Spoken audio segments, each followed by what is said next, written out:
चतुष्षष्ट्या तन्त्रै सकलमतिसन्धाय भुवनं स्थितस्तत्तः सिद्धि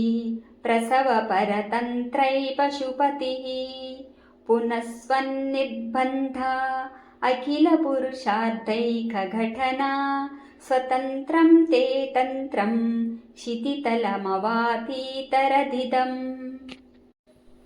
शिवशक्तिकामः क्षितिरतरविस्सीतकिरणः स्मरोऽहं सशक्रास्तदनु च परामारहरयः अमीहृल्लेखाभिसृभिरवसाने सुघटिता भजन्ते वर्णास्ते तव जननि नामावयवताम्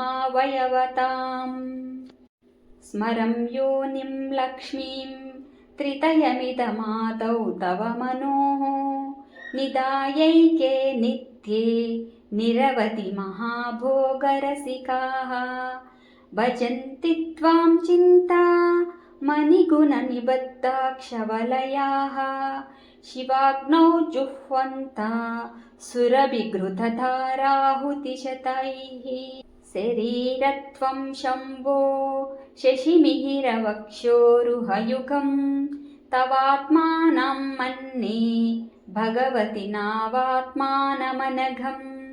अतः शेषशेषी त्ययमभयसाधारणतया स्थितः सम्बन्धो वां समरसपरानन्दपरयोः मनस्त्वं व्योमत्वं मरुदसि मरुत्सारतिरसि त्वमापस्त्वं भूमि स्थयि परिणतायां न हि परं त्वमेव स्वात्मानं परिणमयितुं विश्ववपुषा चिदानन्दाकारं शिवयुवति भावेन बिभृशे।